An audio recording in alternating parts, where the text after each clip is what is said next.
1952 में बाबा साहब डॉक्टर अम्बेडकर जी चुनाव लड़े।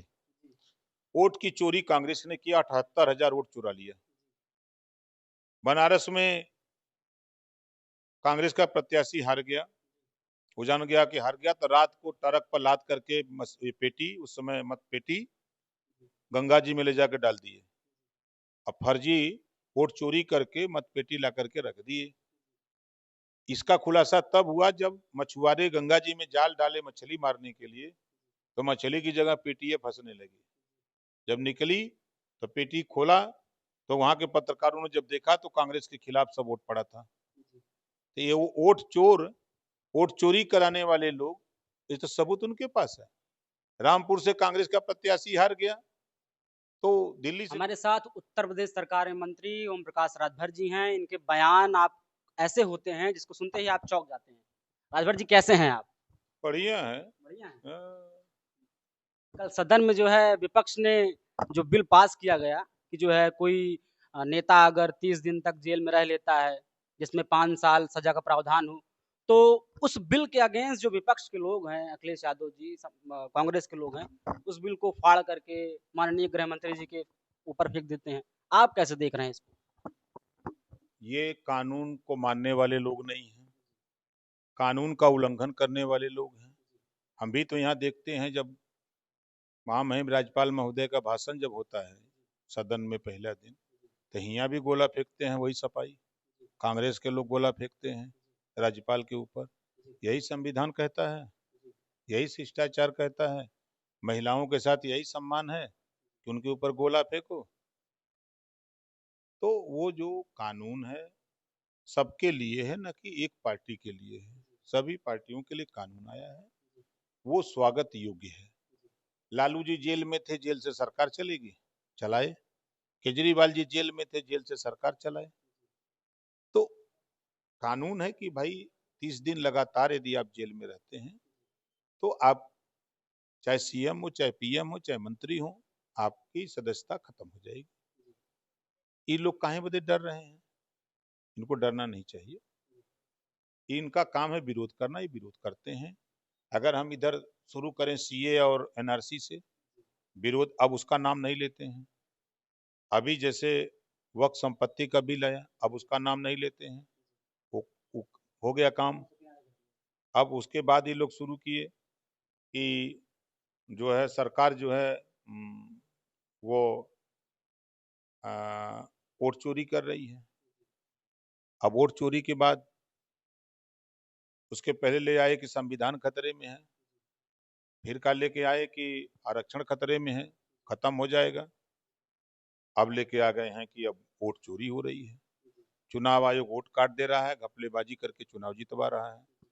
तो अगर घपलेबाजी या चोरी करके चुनाव आयोग जितवा रहा है, तो अखिलेश जी, राहुल जी, प्रियंका जी, तेजस्वी जी, आप लोग भी तो उसी श्रेणी में हो। कर्नाटक में सरकार बनी कांग्रेस की, तो घपलेबाजी से चुनाव आयोग ने करा दिया, तो पहले रिजाइन दिलवा दो।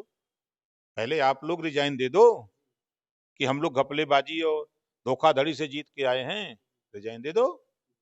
ये रिजाइन देने वाले लोग नहीं है, ये झूठ बोलने वाले और गुमराह करने वाले, समाज में नफरत फैलाने वाले लोग हैं। ये वो कांग्रेस है, 89 तक पिछड़ों की याद नहीं आई, दलितों की याद नहीं आई। पूरे देश में कहीं सीएम इन्होंने नहीं बनाया कांग्रेस ने। जब बीपी सिंह जी आए, मंडल कमीशन की बात शुरू हुई, 27% आरक्षण पे चर्चा हुई, उसके बाद से तब सीएम की बात, पिछड़ों के दलितों की बात आने लगी। संविधान की बात करते हैं, संविधान की धज्जी कांग्रेस ने इमरजेंसी लगा के धज्जी उड़ाया, लाखों नेताओं को जेल भेजा, पत्रकारों की स्वायत्ता को छीन लिया, बोलने की जो आजादी है उसको छीन लिया। 2 जून की घटना, मायावती जी के साथ महिला, पहली बात तो महिला के साथ आपने संविधान के दायरे में खिलवाड़ किया, और संविधान को न मान करके जो घटना 2 जून की किया, तो कहाँ संविधान लेके घूमते हो? ये समाज को गुमराह करने का काम करते हैं। ये लोग समाज के धोखेबाज लोग हैं। नहीं, ऐसा तो नहीं कि जो है विपक्ष जो है बीजेपी का विरोध करते-करते देश का विरोध करने लगा है। कुछ भी कानून आता है मतलब उनका एक फंडा बन चुका है। क्या लगता है आपको कि बस उनको विरोध करना है, वो सही है, गलत है? वो पाकिस्तान से पानी मंगा के पी लिए हैं सब। अब पाकिस्तान के पानी में विरोध है, तो अब वो जब बोलते हैं तो विरोध है बोलते हैं। अखिलेश यादव जी ने पूजा पाल जी को निकाल दिया जब उन्होंने सदन में योगी जी की तारीफ की। इसको लेकर क्या कहना चाहिए? क्योंकि पीडीए समाज से आती हैं और उन्हीं को निकाल दिया उन्होंने। देखिए, पूजा पाल जी ने सच कहा है। सदन में उन्होंने जो बोला कि मेरे पति के हत्यारे को सजा दिलाने का काम योगी सरकार ने किया, तो सही बात है। तो सपा सच सुनती नहीं है, सच कड़वा होता है। तो निकाल दिया, तो महिलाओं का अपमान किया, आज पिछड़ों का अपमान है। आज जिस पीडीए की बात वो करते हैं ना, उनकी पीडीए में कौन है? उनके पीडीए में जो लोग हैं ना, उनकी पत्नी भी भाजपा को वोट देती हैं। चले हम कहवा दें उनके समन्वय। हमारे बायन कई मित्र न, उनके साथे हम पूछते हैं उनसे, अरे कहीं छोड़ा यार, हम भाई वो टिकट लेवे के चक्कर में कि वोटे बदे थोड़ो है। तब हम उनसे पूछते हैं कि क्या बताओ, सही से बताओ, आपकी पत्नी वोट देंगी सपा को? अरे कहा वो सब भाजपाई हैं कि सपा को वोट देंगे। ये हाल है, इसी से उनकी सही दुर्गति। बात है, बस आप कहानी बता रहे हैं ये। चलो हम पूछ लेना, आप किसी भी जाके पूछो किसी से, देश में धार्मिक प्रवृत्ति सबसे ज्यादा महिलाओं में है ना? तो बताओ, भगवान राम के नाम पर वोट देंगे कि वो अखिलेश के नाम पर वोट देंगे? आप ही सोचो, पूजा के मंदिरवा में पूजा करते हैं, जब बोल देंगे मोदी जी कि भगवान के जितने पुजारी हैं भगवान के साथ हैं, तब क्या होगा? तब तो पीडीए गया उनका आधा खत्म। यही होता है। बिहार आप बहुत आ जा रहे हैं आजकल, बिहार में चुनाव लड़ना चाहते हैं, कह रहे थे गठबंधन में रखेंगे तो लड़ेंगे, नहीं तो अकेले लड़ जाएंगे। बिहार के नेता प्रसिद्ध हो रहे हैं प्रशांत किशोर जी। उन्होंने एक बयान दिया, कहा कि मोदी जी तो बढ़िया थे, योगी जी में कुछ डाउट है। उनको चिंता इस बात सता रही है कि एनडीए गठबंधन की सरकार बनने जा रही है, ओम प्रकाश राजभर उसमें शामिल हो जाएंगे, तो योगी मॉडल बिहार में लागू हो जाएगा, तो फिर मेरा क्या होगा? इस बात को लेके परेशान है। बुलडोजर बाबा हुआ भी चलेगा, इसको लेके परेशान है। पिछली बार हम आए थे तो आपने कहा था कि कोई भी बच्चा हो जो अपनी विषयों को लेकर आना चाहे, कोई भी आदमी जिसको कष्ट हो, 69,000 शिक्षक भर्ती बच्चे यहीं उप मुख्यमंत्री जी के आवास के बाहर धक्के खा रहे हैं, लाठियां चार्ज हो रही हैं, आप चुप हैं। देखिए, मामला न्यायालय में है, सुप्रीम कोर्ट में है मामला, तो न्यायालय का जो फैसला, वहां वकील लड़ेगा कि नेता लड़ेगा? आप ही बताओ, किसी देश में जो सिस्टम है, उस सिस्टम में मामला उन्हीं बच्चों के द्वारा सुप्रीम कोर्ट गए, मामला गया, तो सुप्रीम कोर्ट में वकील लड़ता है ना। हम लोग तो वकील है नहीं। जिसको वकील किए होंगे वो वहां अपना जज के सामने अपना पक्ष रखेगा, साक्ष्य सबूत रखे, जो सुप्रीम कोर्ट का फैसला आएगा उसका हम लोग स्वागत करते हैं। यही तो है मामला। सरकार के पाले में नहीं है। सरकार के पाले में जब तक था, तब तक ओम प्रकाश राजभर चाप करके बोलता था। अब सुप्रीम कोर्ट सर्वोपरि है, तो सुप्रीम कोर्ट पर तो उंगली हम नहीं उठा सकते ना, कोई नहीं उठा सकता। जो फैसला आएगा उस फैसले को पालन कराने की जिम्मेदारी हमारी है। वहां लड़के फैसला ले आए लोग। चुनाव आयोग में हो रही गड़बड़ी को लेकर जो आरोप लगाया विपक्ष ने, अब उसको लेकर रैलियां की जा रही हैं राहुल जी के द्वारा, तेजस्वी जी के द्वारा, इधर आपके अखिलेश जी भी आज शामिल हो रहे हैं। कैसे देख रहे हैं आप सब? जिसका भी तोड़ है आपके पास कि नहीं?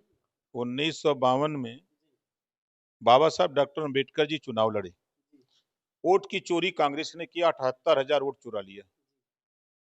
बनारस में कांग्रेस का प्रत्याशी हार गया, वो जान गया कि हार गया, तो रात को ट्रक पर लाद करके पेटी, उस समय मत पेटी, गंगा जी में ले जाकर डाल दिए। अब फर्जी वोट चोरी करके मत पेटी ला करके रख दिए। इसका खुलासा तब हुआ जब मछुआरे गंगा जी में जाल डाले मछली मारने के लिए, तो मछली की जगह पेटियां फंसने लगी। जब निकली तो पेटी खोला, तो वहां के पत्रकारों ने जब देखा तो कांग्रेस के खिलाफ सब वोट पड़ा था। तो ये वोट चोर, वोट चोरी कराने वाले लोग, ये तो सबूत उनके पास है। रामपुर से कांग्रेस का प्रत्याशी हार गया, तो दिल्ली से खबर आई कि मुख्यमंत्री ये मेरा आदमी, इसको जितवाओ नहीं तो तुम्हारी कुर्सी चली जाएगी। अब मुख्यमंत्री अपनी कुर्सी बचाने के लिए डीएम से कहा कि तुम्हें अगर डीएम रहना है तो भाई सोच लो, उलाट पुलाट करो, रात को बत्ती सत्ती बुताओ, जिताओ, इसको जिता दिया। हो गया खेला फिर। बिल्कुल खेला हो गया। यही खेला समाजवादी पार्टी करती है। जब सरकार थी तो जो बेचारा प्रधान कमजोर जीता उसको हरवा दिया, जो प्रमुख जीता उसको हरवा दिया, वोट चोरी कर लिया, जो जिला पंचायत जीता, ब्लॉक पर जीता, जिले पे जाकर के हरवा दिया। ये चोरी करने वाले लोग, धोखा देने वाले लोग, तो ये तो वही लोग हैं ना। तो ये सत्ता से बेदखल हो गए हैं। सत्ता से बेदखल होने के बाद ये सब मानसिक संतुलन खो बैठे हैं। खाली विरोध, एक स्वर से विरोध करो और कुछ नहीं। तो ये 2047 तक विरोध करेंगे। नहीं सही। भारत बनाने तक।